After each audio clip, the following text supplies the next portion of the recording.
Days late, but I'm here to cover Chucky Episode 2, Give Me Something Good to Eat, which premiered Tuesday at 10 o'clock on USA and SYFY. This show premiered last week, and it's really good so far. It has the original creator is back, Don Mancini. The original Chucky is back, Brad Dourif.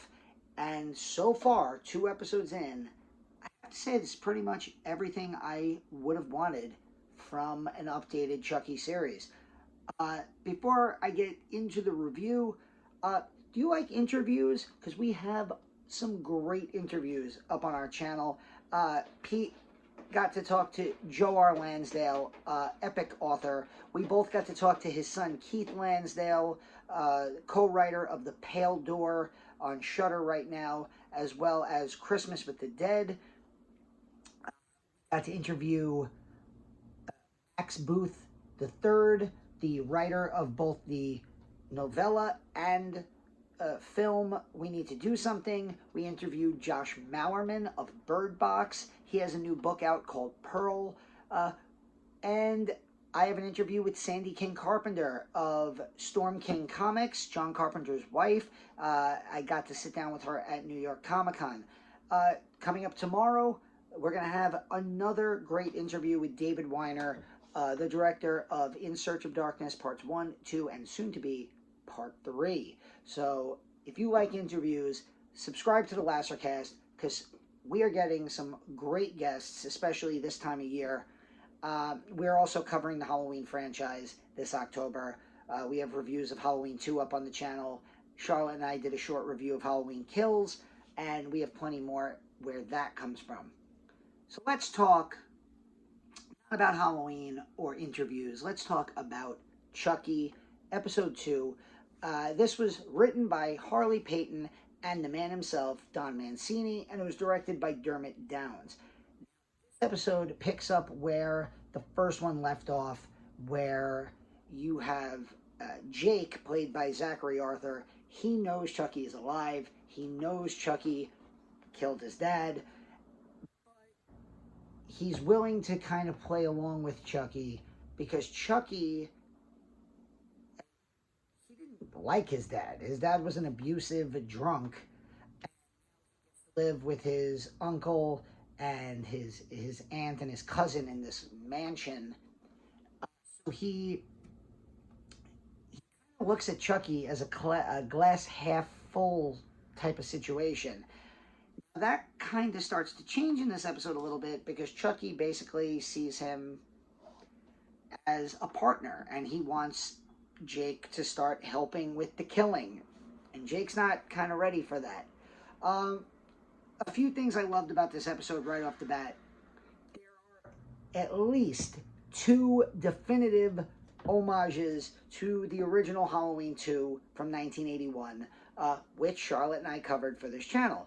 The episode starts with young Charles Lee Ray bringing home his candy and finding an apple with a razor blade in it, just like the kid in the hospital from Halloween 2, except Charles Lee Ray is crazy, even as a kid, and decides to take a big bite of it, cutting himself in his mouth.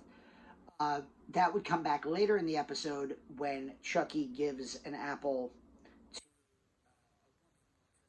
to the police because she bit into the razor blade. There's also a throwaway line where Lexi's parents who mention Dr. Mixter. Again, if you're the Halloween nerd that I am, and you could tell I am, Dr. Mixter was the drunk doctor in charge of Haddonfield Memorial in the OG Halloween 2 from 1981. He's the one that gets killed. He's found in his office with a syringe through his eye. So there's love those little homages there, and you know, right now it's kind of funny. There's an advertising campaign where Chucky and Michael Myers are together, and they're advertising both the Chucky TV series and Halloween Kills. So maybe this was done in a way to kind of, we'll throw some homages to Michael and to his series since we're already doing some cross promotion. There's another great line early in this episode where, so one of the main themes in the first episode was that Jake is bullied in part because of the fact that he is, he comes from a rough family with the drunk dad, and they're kind of, economically struggling, especially compared to his cousin Junior, his dad's twin brother, his uncle is wealthy. His dad is more blue collar, and so he's teased about that. But he's also teased because it is said in the first episode people are calling him gay. Basically comes out to his dad at the end of the first episode and drives his dad to punch him. Awful scene before his dad goes off and Chucky electrocutes his dad to end the episode. So Jake and Chucky have this kind of heart to heart where Chucky says to him, "I'm not a monster, Jake." And Jake is like, "Oh." Chucky goes, "I have a queer kid." And of course, if you've followed the Chucky series through all of its absolute insanity, you know that he does. Seed of Chucky, that was the whole storyline, where Chucky's kid is having gender identity issues. And it's, to throw back that line for the for fans of the franchise, is, especially, of course, Don Mancini has always had that element of, it throughout the whole series. That in Bride of Chucky, one of the supporting characters was openly gay. So now, to have kids portraying, or teenagers portraying characters is kind of progressive. You don't normally see portrayals of gay kids in TV shows, let alone in horror. So I thought that was pretty cool. And of course, leave it to Don Mancini to take the lead in that, where, it's a teenager who's not played for laughs. There's even kind of a budding potential relationship for him on the show. And it's not played for laughs. It's not, played to stereotype.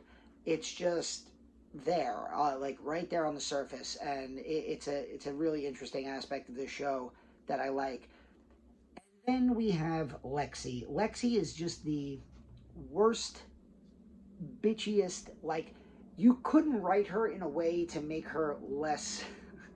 You couldn't possibly write her to be more of a hated character. And to that, you have to give credit to Olivia Allen Lind, who's the actress who plays her. She's just so gleefully evil. She starts a GoFundMe for school guidance counselor and science teacher try to put down, because like, and she accuses Jake of bullying her because of the ventriloquist act that Chucky helps put on. There's this hilarious scene in this episode, because this is their Halloween episode. So they go to this big Halloween party, and Lexi and Junior are making out on this bed, and Chucky's underneath with a huge butcher knife, and he keeps trying to stab them from underneath the bed, and they just keep like rolling out of the way at like the perfect time, and then like right as he's about to finally, somebody pops into the room, and they both sit up as he stabs them through the bed. I love the way Chucky is in this show so far, and the show is called Chucky, so Chucky has to be great. And of course, he's voiced by Brad Dourif, and he's controlled by the genius of Don Mancini. So it's just great so far. There's another great scene where Chucky goes and plays video games with Lexi's younger sister. Thought that was, I love it. And she's like, he cursing, and she keeps going, "You shouldn't curse. My mom says you shouldn't curse." And he goes, "Well, your mom's making it on my list really quickly." So I thought that was really funny. Uh, and yeah, this show, there's 10 episodes in this season. This is only episode 2. So there's really, we're still kind of in that setup phase. We've been teased that some of the characters that we know and love from the franchise are going to be back later in this series. And now, so we're kind of like in a holding pattern, focusing on these new characters while we're also waiting for those old beloved fan favorites to come back. Whether it's Tiffany, whether it's Barkley or Kyle, like we know that they're coming, but we just have to wait patiently. And I'm going to keep waiting patiently because I really enjoy this show so far. 2 episodes in, and airs 10 o'clock on Tuesdays on USA and SYFY. I'll be back next week with episode 3.